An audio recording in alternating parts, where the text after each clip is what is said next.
Last আমার payment বা last sell যদি দেখাই, আমার এইখানে আছে প্রায় 40,000 টাকা, এইখানে আছে 40,000 গাইস। যে প্রত্যেকটা শখের একটা মেয়াদ আছে, আর এই জিনিসটা আমি কোথাও লেখা দেখছি, হয়তো ইউটিউব হইতে পারে বা ফেসবুক হইতে পারে, আমি কোথাও লেখা দেখছি যে প্রত্যেকটা শখের একটা মেয়াদ আছে। আসসালামু আলাইকুম, আমি আছি আমার খরগোশের ঘরে গাইস। তো গত 2 দিন যাবত আসলে কোনো ভিডিও দিতে পারি নাই, একটু ব্যস্ততার ভিতরে ছিলাম এই আর কি। আজকে সকালে যে গরুর যে ভুসি খাওয়ানো হয় ওই ভুসি দেওয়া হয়েছে, কিন্তু এই যে কোনো পাত্রে দেয় নাই, এই কারণে কিন্তু সিডেই চারিপাশে সিডেই ফেলাইছে। কিন্তু তারপরও মানে ভালো পরিমাণে ভুসি ওরা কিন্তু খাইছে দুইজনে।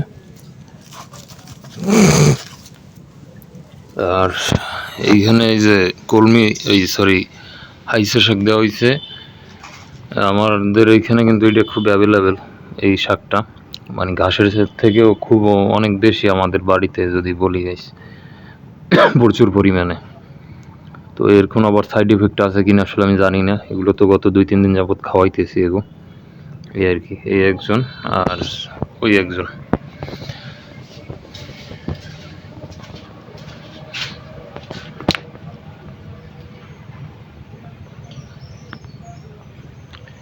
আর এইখানে কিছু খড় দিয়ে রাখছিল আমার আব্বা, আমি আবার এগুলো সরাইতে বলছি এই কারণে, কারণ খড় দিয়ে রাখছে আব্বা এমনিতেই, হয়তো ভাবছে যে ঠান্ডা লাগতে পারে এই কারণে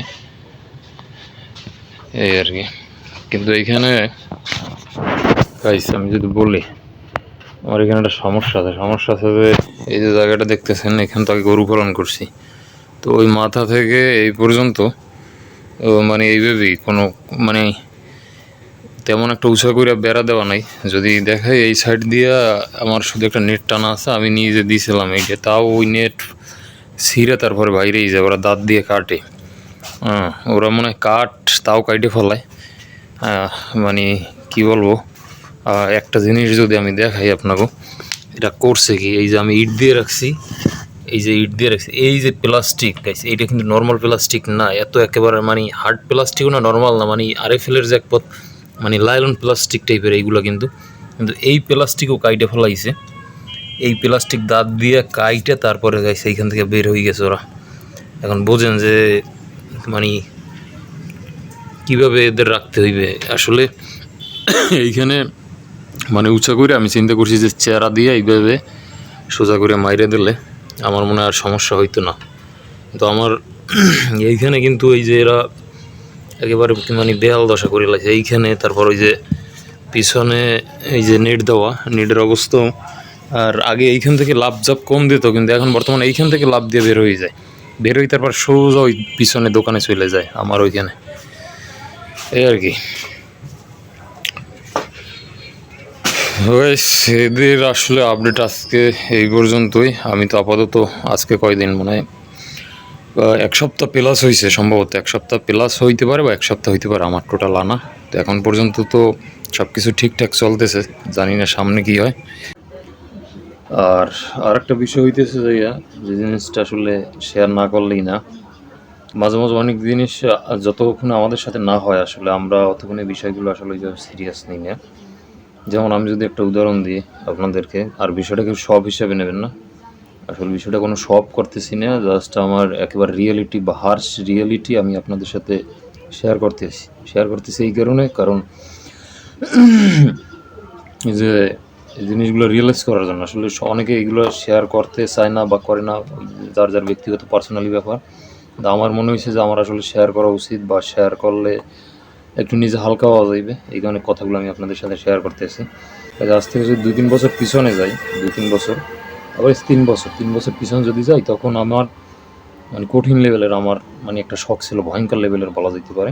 যে একটা শখ ছিল একটা মানে বাইক কেনার একটা খুব মানে শখ ছিল। কিন্তু ওই সময় আসলে হাতে যদি বলি টাকার একটু সংকট ছিল। টাকা যদি আমার ফ্যামিলির কথা বলি, ফ্যামিলির কোনো সমস্যা ছিল না, কিন্তু আমার পকেটের কথা যদি বলি, আর ফ্যামিলি থেকে বাইকও দিতে চাইছিল না ওই সময়, এই একটা সমস্যা ছিল। তো বাইকের প্রতি খুব আমি কিন্তু মানে এক সময় খুব আসক্ত ছিলাম। যে বলে এই কথাগুলো বলতেছে এই কারণে যে প্রত্যেকটা শখের একটা মেয়াদ আছে, আর এই জিনিসটা আমি কোথাও লেখা দেখছি, হয়তো ইউটিউব হইতে পারে বা ফেসবুক হইতে পারে, আমি কোথাও লেখা দেখছি যে প্রত্যেকটা শখের একটা মেয়াদ আছে। তো কিন্তু বিষয়টা কিন্তু আমি না ঠিক আছে মেয়াদ আছে, কিন্তু বিষয়টা যতক্ষণে নিজের সাথে না হয় যে কোনো জিনিসই আসলে ততক্ষণে একেবারে অতটা রিয়েলিটিভাবে মানে অনুভব করা যায় না, এই আর কি। তো বলে এই কথা ভাই বলতেছেন কী কারণে বলতেছি, আমি যদি একটু দেখাই আমার লাস্ট পেমেন্ট বলতে গেলে লাস্ট যে মাল জিনিসের যে সেল করছি আমি, ওইখানে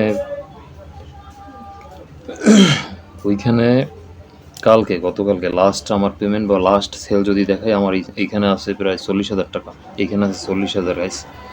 তো এই আছে লাস্ট পেমেন্ট আমার। আর আগের গুলোর কথা যদি বলি, আগে 10, 20, 30-এর উপরে যায় না, 30-35 এইভাবে মানে টুকটাক যদি আমি যোগ করি সামথিং আপনার মনে হয় 2 লাখ প্লাস হয়ে যাবে। এখন আমি টোটালকে গতকালকে রাতে হিসাব করছি, আর গতকালকের একেবারে লাস্ট যে পেমেন্ট, এখনও আরেকটা পেমেন্ট আসার বাকি আছে গাইস, ওইটা হইতে আছে যে প্রায় 10,000 টাকার মতো আসবে, এইভাবে কিছু একটা। তো এই সব কিছু যদি একসাথে নিয়ে মানে যোগ করি, তাহলে প্রায় 2 লাখ প্লাস ভালো পরিমাণে, মানে 3 লাখের কাছে না গেলেও 2 লাখ প্লাস একটা ভালো পরিমাণে অ্যামাউন্ট হয়ে যাবে আমার কাছে। তো একটা ভালো অ্যামাউন্ট, কারণ আমি বেকার, মানে বেকার বলতে গেলে কি আমার সাইড থেকে আমার কথা যদি বলি, তো এই আর কি। কিন্তু মেন যদি কথা বলি, ঘুরেই বাসাই না বলি, প্রত্যেকটা শখের একটা বয়স আছে, এই কারণে কিন্তু এখন আমার পকেটে টাকা থাকা অবস্থা, টাকা থাকা সত্ত্বেও আমার আসলে মানে এই জিনিসের প্রতি আর কোনো আসলে চাহিদা নাই। এই জিনিস একেবারে মানে এখন এই জিনিস ভালোই লাগে না। যদি আমি আপনাকে বলি যে কোনো সময় শখ যদি হাতে ক্ষমতা থাকে, হাতে শখ পূরণ করার ক্ষমতা আপনার থাকে, অবশ্যই শখ পূরণ করে ফেলাইবেন। এটা হইতে পারে যে কোনো ক্ষেত্রে, হইতে পারে বিয়ে শাদির ক্ষেত্রে, হইতে পারে কোনো বা গাড়ির ক্ষেত্রে, হইতে পারে মোবাইলের ক্ষেত্রে, বা যে কোনো জিনিসের ক্ষেত্রে হইতে পারে। আসলে শখ কোনো সময় অপূরণ রাখবেন না, শখটা পূরণ করে ফেলাবেন যদি হাতে ওইভাবে মানে ক্যাপাসিটি থাকে আসলে। কারণ নাহলে পরবর্তীতে পস্তাইতে হইবে। এই বিষয়টা আমি পস্তাইতেছি এখন। আমার বয়স আছে, আমার একটা গাড়ি চালানোর বয়স আছে, কিন্তু আমার শখের বয়সটা নাই। মানে আমার শখের বয়সটা ডেট ওভার হয়ে গেছে, আমি যদি সহজ ভাষায় বলি, এই আর কি। আসলে শর্টকাটে যদি বলি, আমার লাইফে একটা গল্প আছে, যে গল্পটা এখনও আমার আম্মাও জানে না এখন পর্যন্ত, কিন্তু আমি মাঝে মাঝে আমি আমার আম্মারে বলি যে আম্মা আমার লাইফে একটা গল্প আছে, যে গল্পটা তুমি জানো না, কিন্তু আমার লাইফটা মনে ওইভাবেই হইবে। এই সিগন্যালটা আমি অনেক আগে পাইছি, আমি ছোটোবেলায় পেয়েছি। তো আমার আম্মা মাঝে মাঝে জিজ্ঞাসা করে যে কী এমন গল্পটা বল আমার কাছে। আমি কিনা আমার সময় হলে বলবো, কিন্তু গল্পটা আপনার সাথে ফার্স্ট টাইম শেয়ার করতেছে, একেবারে অল্লাহি ফার্স্ট টাইম শেয়ার করতেছি। আমার আম্মাও জানে না, কিন্তু এটা আমার ছোটোবেলার একটা গল্প। একদিন বিকেলবেলা মানে শীতের দিন মানে বিকেলবেলা, এখন তো পোলাপান সব একেবারে মোবাইল নিয়ে ব্যস্ত, কিন্তু আমাদের যে ছোটো যে সময়টা ছিল, এই সময়টায় এই জেনারেশন যারা আমরা, এই সময়টায় আসলে আমরা বিভিন্ন জিনিস ফিজিক্যাল অ্যাক্টিভিটি, ফিজিক্যাল খেলাধুলার ভিতরে সাথে জড়িত ছিলাম আমরা। বিভিন্ন জিনিস গোল্লা শুট, কানামাছি, হ্যান ত্যান, কত কিছু যে খেলা ছিল, কত মানে নামও এখন আমার মনে নাই। তো এই সমস্ত অনেক খেলাধুলা ছিল, তো এগুলো এখনকার পোলাপান তো চেনেও না। তো আমার মানে বিকেলবেলা আমার আম্মা আমার পড়াইতে বসাইছে শীতের দিন। তো আমি বলছি আম্মা আমার তাড়াতাড়ি ছেড়ে দাও পড়াইয়ে, আমি ওই সময় আবার ভাসানী কিন্ডারে আমাদের এখানে একটা পাশে, ওইখানে আমি পড়তাম। তো আমি আমার আম্মারে বলছি কি যে আমার তাড়াতাড়ি পড়াই ছাড়িয়ে দাও, আমি বন্ধু বান্ধবের সাথে একটু খেলাধুলা করুন বিকেলবেলা। তো একটা সময় দেখা গেছে হইতে যে এমন হয়েছে যে টাইম ওভার হয়ে গেছে, একেবারে সন্ধ্যা হয়ে গেছে। তখন আমার সাইডে দেশ মানে পড়াইতে আমার প্রেশার দিয়ে, তখন আমি রেডি হয়ে যখন বেরোইছি, তখন দেখতে সূর্য অস্ত চলে গেছে। আসলে টাইম আর নাই ওই সময়, এই আর কি। তো ওই জিনিসটা আমি এখনো বলিনি, ঘরে শেয়ার করিনি, কিন্তু ওই জিনিসটা দিয়ে একটা জিনিস মানে আমি বলি মাঝে মাঝে আমার আম্মা আমার লাইফে কিন্তু এমন একটা গল্প আছে, প্রত্যেকটা জিনিস আমার সাথে ওই জিনিসটা হয়। যেমন এই একটা জিনিস একেবারে বাস্তবে প্রমাণ। তো এই কারণে যে আমার মানে যে টাইমে আমি ফ্রি থাকবো, হয়তো ওই টাইমে আমার সূর্য অস্ত যাইবে, বিষয়টা এরকম আর কি। তো এই জন্য আমি সবাই আসলে ডিমোটিভেট করতেছি না, সবাই আমি আসলে মানে বলি যে আপনারা আসলে যে কোনো শখ আসলে পূরণ করে ফেলাইবেন, বিয়ে শাদির ক্ষেত্রে হোক, যে কোনো ক্ষেত্রে হোক। প্রত্যেকটা জিনিস আসলে শখের ডেটটা শেষ হয়ে গেলে কী পরিমাণে খারাপ লাগে, আর যা বইলেও ভাষা বোঝানো যাবে না। এগুলো যারা ফিল করছে আমার সাথে সেম আমার মতো ভুক্তভোগী, তারাই আসলে বুঝতে পারবে। কিন্তু এই আর কি, আজকে আর কথা বাড়াবো না, সবাই ভালো থাকবেন। নেক্সট কোনো ভিডিওতে আবার আপনাদের সাথে কথা বলবো ইনশাল্লাহ।